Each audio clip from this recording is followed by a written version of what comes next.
Quizás voy a estar a su lado en silencio, pero voy a esperar hasta que diga, dame una respuesta. Yo veo claramente mi pecado. Por favor, dime que hay esperanza, que hay salvación en Sion. De nuevo, se necesita sabiduría. Ahora,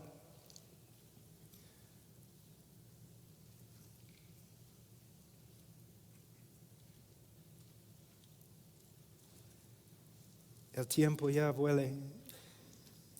Entonces, ¿cuánto tiempo más tengo? 10 minutos, ok. Ahora vamos a ver algo de la respuesta de Dios con respecto al pecado del hombre. En el día de hoy es muy popular decir que Dios ama al pecador y que Dios odia el pecado, pero ama al pecador. Y quiero decirles que esta frase, dentro de esta frase hay verdad. Dios ama al pecador. Y si tú dejas de creer que Dios ama al pecador, entonces por favor también deja el ministerio. Dios ama al pecador. Pero a la vez, si no exponemos bien el texto, llega a comunicar algunas cosas que no son ciertas. Que Dios simplemente ama al pecador y su problema no es con el pecador, sino con el pecado. Y la Biblia enseña lo contrario. Ahora, Salmos 5, 4 y 6. Porque tú no eres un Dios que se complace en la maldad. El mal no mora contigo. Los que se ensalzan no estarán delante de tus ojos. Aborreces a los que hacen iniquidad. Fíjense en la frase. Aborreces a los que hacen iniquidad. Destruyes a los que hablan falsedad. No destruye la falsedad. Él destruye a los que hablan falsedad. Y el Señor abomina al hombre sanguinario y engañador. No dice que Dios simplemente odia el acto de asesinar, sino Dios odia al asesino. Salmo 7, 11 a 13. Dios es juez justo y un Dios que se indigna cada día contra el impío. ¿Cuántas veces yo he escuchado a evangelistas ante una congregación o una campaña diciendo lo siguiente? Lo primero que quiero que ustedes comprendan es que Dios no está enojado con ustedes.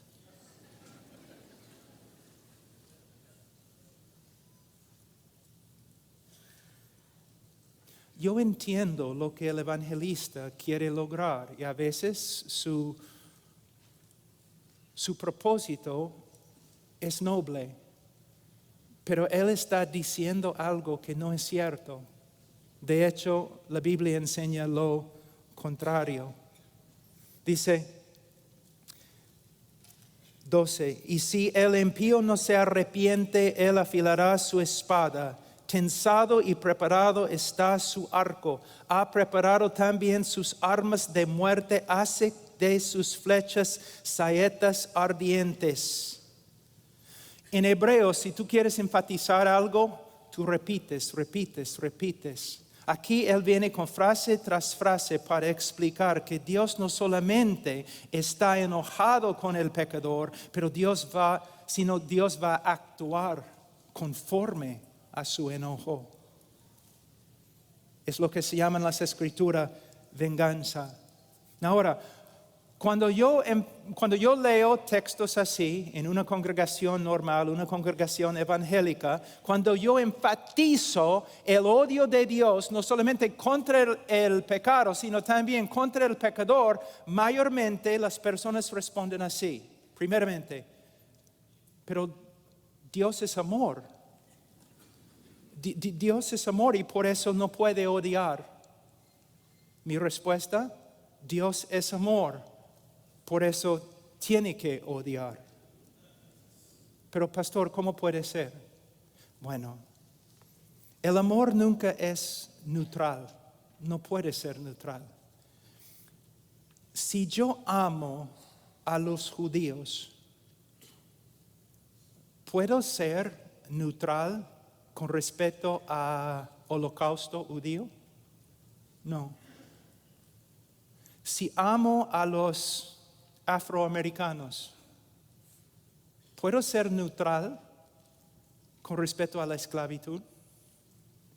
Si amo a los niños, ¿puedo ser apático, neutral al aborto? No, si amo a los judíos, tengo que odiar el holocausto judío. Si amo a los africanos, tengo que odiar esclavitud. Y si amo a los bebés, seres humanos con almas, yo no puedo ser neutral con respecto al aborto. Yo lo odio. Yo lo odio. Dios ama la justicia. Él odia la maldad. Y si no fuera así, tendríamos en el cielo un Dios como Hitler. Otra objeción, Juan 3:16. Me dicen, pero Juan 3:16 se encuentra en las Escrituras. Dios ama al mundo. Y para que sepan, mi texto favorito en toda la Biblia es Juan 3:16. Sí, se encuentra en las Escrituras. De verdad. Pero también Salmos 5:5 se encuentra en las Escrituras. Salmos 5:5 que dice, aborreces a todos los que hacen iniquidad. Aquí es una lección muy importante con respecto a la hermenéutica. La Biblia no se contradice. Si interpretamos un texto de tal forma que contradice nuestra interpretación de otro texto, entonces tenemos un problema. Hemos interpretado uno o dos textos erróneamente, equivocadamente.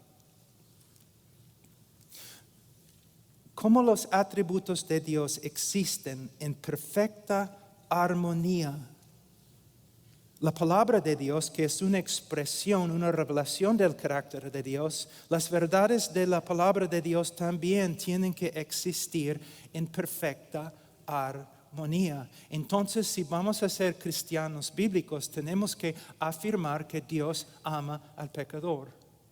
Y a la vez tenemos que afirmar que hay una forma de que el odio y la ira de Dios descansa sobre el pecador. A veces yo he escuchado a los evangelistas diciendo lo siguiente: en vez de ser justo contigo, Dios ha sido misericordioso. Esta es la razón por la cual debemos enseñar a nuestros niños la lógica. Porque una persona que dice tal cosa está diciendo lo siguiente: que el amor de Dios es injusto. Si tú dices, en vez de ser justo contigo, Dios ha sido misericordioso contigo, entonces estás diciendo que su misericordia es una contradicción de su justicia. Dios no puede demostrar su amor a causa de su justicia, a causa de su santidad. Es un Dios perfecto y sus atributos existen en una armonía perfecta. Entonces, me gustaría mostrarles dos versículos para respaldar lo que estoy diciendo. En el mismo Juan 3:16 tenemos también Juan 3:18. El que cree en el Hijo no es condenado, pero el que no cree cree ya ha sido condenado porque no ha creído en el nombre del unigénito Hijo de Dios. Dios ama al mundo, Juan 3:16, y Dios condena a todos los que no creen en su Hijo. Versículo 36, el que cree en el Hijo tiene vida eterna, pero el que no obedece al Hijo no verá la vida, sino que la ira de Dios permanece sobre él. La pregunta es, ¿cómo podemos reconciliar estas dos verdades? Siempre cuando la mente humana intenta reconciliar ciertas verdades, hay limitaciones. Pero podemos llegar a conclusiones bíblicas. Les voy a dar una ilustración. En el mundo, en el día de hoy, el amor de Dios se revela por medio de lo que Dios ha hecho a través de su Hijo Jesucristo. Porque de tal manera amó Dios al mundo que ha dado a su Hijo unigénito, para que todo aquel que en Él cree no se pierda, mas tenga vida eterna. Y el amor de Dios se manifiesta a todos los hombres por medio de la obra redentora de Cristo.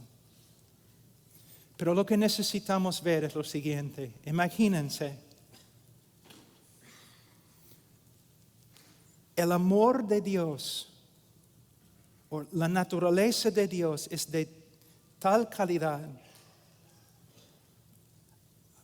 Hay tanta gloria, infinita gloria, más allá que nuestra comprensión, que Él puede amar aún los objetos de su ira. Y con una mano,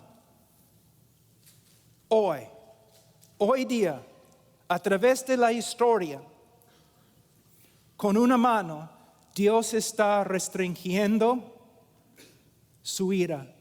Así. Y con otra mano, Dios está llamando a los hombres que vengan, que vengan, que vengan.